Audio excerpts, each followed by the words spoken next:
How do you create the perfect warm-up for your voice? Let's establish that today.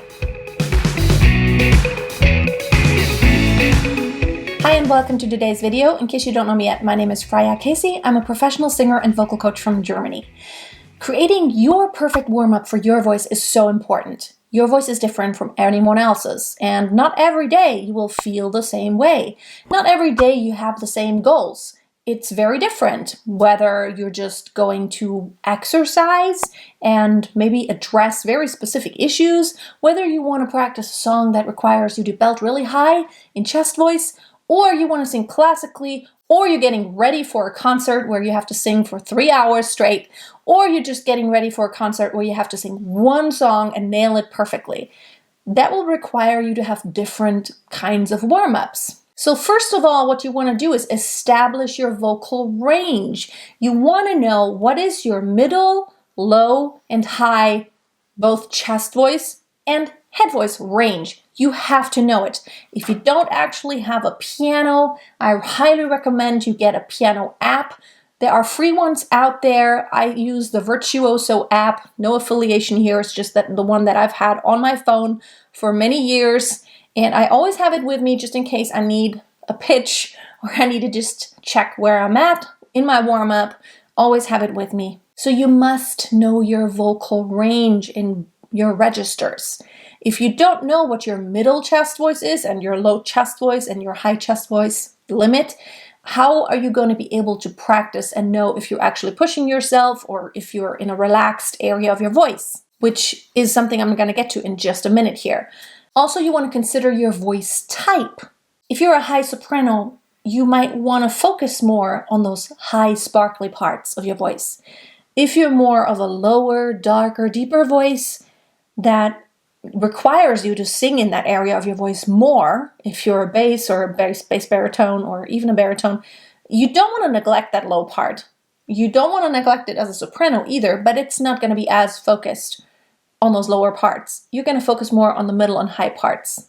And always remember that whatever you want to warm up for determines how long you're going to warm up and what part of your voice you're going to focus on more or less in that warm up. So now I'm going to give you, if you wanted to have a well-rounded warm-up, you can do this longer or shorter, and each one of those areas that I'm going to talk about now will be different depending on what it is that will follow, okay?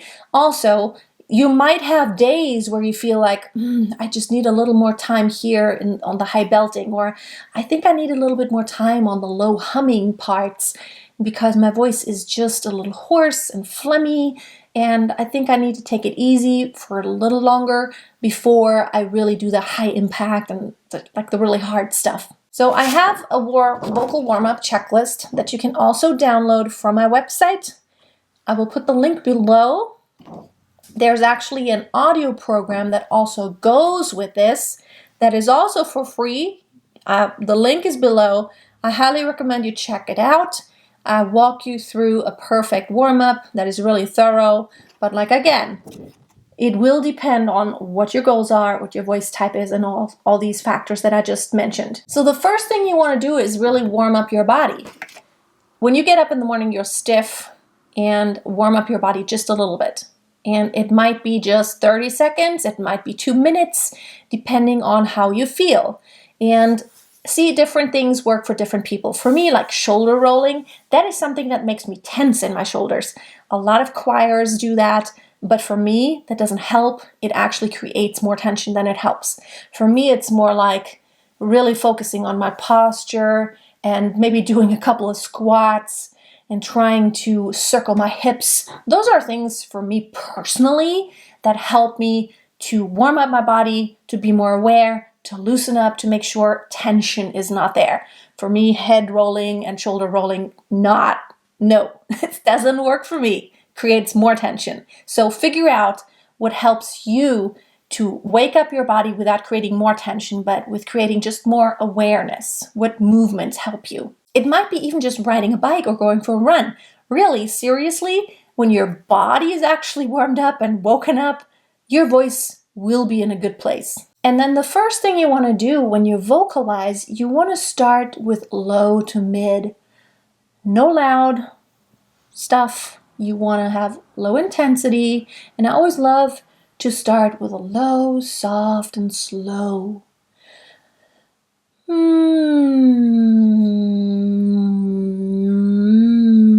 Maybe some humming, and then I do humming very softly. I don't sing loudly yet, and then I try to go from my middle all the way down to my low voice, but very softly, not pushing anything. After that, I include my middle voice. Go a little bit higher, but still low intensity, not high volume. You want to be relaxed. Your vocal cords don't close that tightly yet. You don't want to be breathy, but you want to be relaxed. Okay, so I am singing, I am singing, I am singing, I am singing, yay. And make up your own exercises. Just do whatever feels good. Hallelujah, hallelujah, hallelujah. Just whatever feels good. Make up something. Low intensity, but all the way to your middle voice now. You also don't want to do any fast movements yet. You don't want to, your support is there, but you're not asking it to do like really heavy work yet. You're slowly waking up all the muscles that are involved in singing. The next thing I like doing is going from a middle to low voice, but then increasing volume, a little bit more vocal cord closure, and a little bit more intensity. Oh, I am singing, I am going low, and I am going to my middle voice.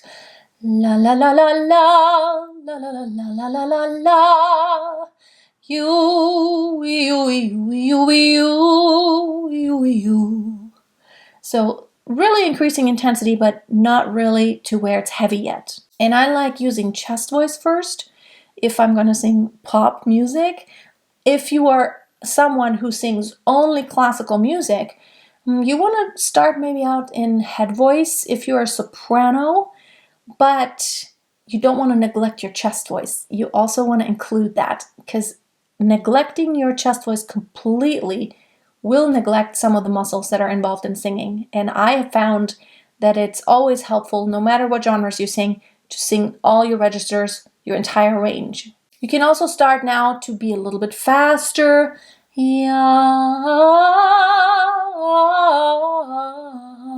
Something like that, where you need just even a little bit more support. So your support muscles also, first you want to use them lightly, and then slowly increase intensity and just ask them to do harder work. Next, I like to do middle to high voice in chest register. Now I'm increasing intensity and volume. Ma ma ma ma ma ma ma ma ma ma ma ma. It's easy. It's easy. Yeah. So in order to kind of bridge the gap between chest voice and head voice now, I like to actually now try something more breathy, where I connect both registers. Da da da da da da da da da da da da da da. Da da da da da da da da da da da da da. Da da da da da da da, and so on. So now I'm not really having tight vocal cord closure, but still good support. But the breathiness and the mixiness of my voice makes, the register transition very fluid and very smooth, and it's not really, there's not this harsh break in my voice. This is to kind of start with my head register. Da da da da da da da da da da da da. So very light and bright, to really practice these higher frequencies and to not get too heavy. The next thing, and you can't change the order, but this is kind of how the progression works really well. Now I like to actually try belting. Na na na na na na na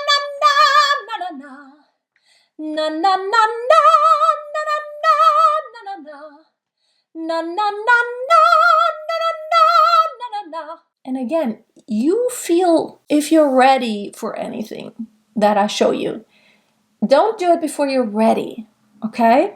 Next, I actually like to include head voice. Going high with head voice is easier than going high with chest voice. Yeah.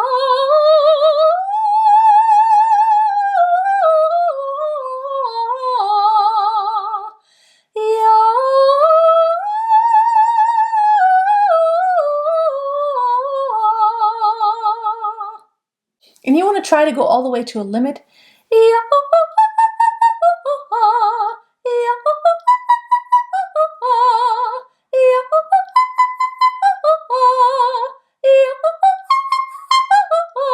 And so on.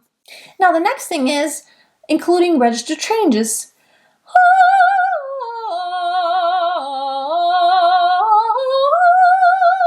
So I did both registers. You want to change registers so you also train those muscles that create the transitions. And the last thing I do is trying to really push myself with fast moving pitches, but that is because I'm a coloratura soprano, and that is something I have to do a lot.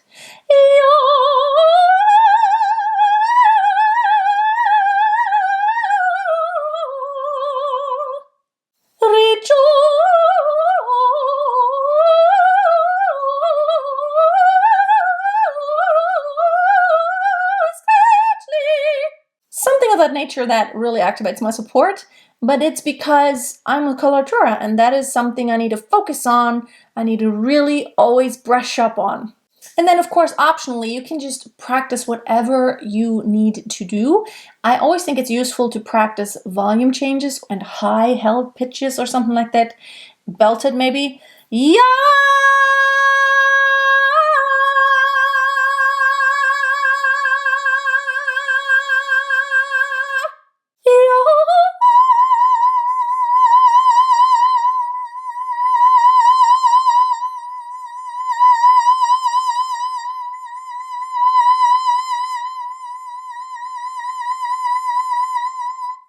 Something like that, to where you practice dynamic changes, crescendoing, whether you're more of a pop singer or more of a classical singer, whatever your strength is, do something that includes dynamic changes. So that is my vocal warm-up checklist. Again, you can download it on my website for free, including an audio program where I demonstrate more exercises and I explain what's important to really focus on. And of course, always remember that what I show you is in my own voice and in my range and for my voice type. In order for you to create your perfect warm-up, you're going to have to understand a few things about your voice. And that is something you really have to work out. It's not okay to say, well, I just have no idea. I don't even know my range. I don't even know anything. If you don't know those things, you can't really work with your voice, okay? It's like when you ask a piano student, so what can you already do?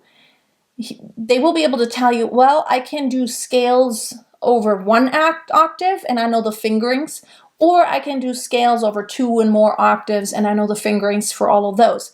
Or they can tell you, well, I know C major, and then G major and D major already. I can play those scales. I don't know the others yet. So that's a clear definition of like, okay, this is the skill I have right now. But you must know those things. You must know where your pitches are in your voice. If you don't, check out my videos about finding your voice type. I'm going to make one again soon here about really helping you, if you're a very beginner, to establish where your voice lies. But again, you must download, if you don't have a real piano, download a piano app and start working with that so you have a good idea of like, okay, what am I singing? Is that a C? Is that an E? What is it? E5, E4, E3? What is the pitch that I'm actually singing? And that you start connecting it to what it feels like. Is that a high pitch for me? I have no idea. You have to start really building your toolbox and understand your voice better. And then you can formulate your own, not only your own workouts and your warm-ups, but you can also really select songs accordingly because you know where you're singing, you know your range, you can figure out what is the range of the song, what is the key that it is in. Those are important things, they're relevant. You must know these things. If you don't yet, no problem, but you work for it. Thank you so much for watching, If you want to dive deeper, check out other free resources on my website, masteryourvoice.tv. And if you really want to understand all the aspects of your voice technique and performance, check out my signature course, Back to the Basics, also on my website. Thanks for watching. Have a great day. Until next time, always keep a song in your heart and always keep on singing. Amazing grace, how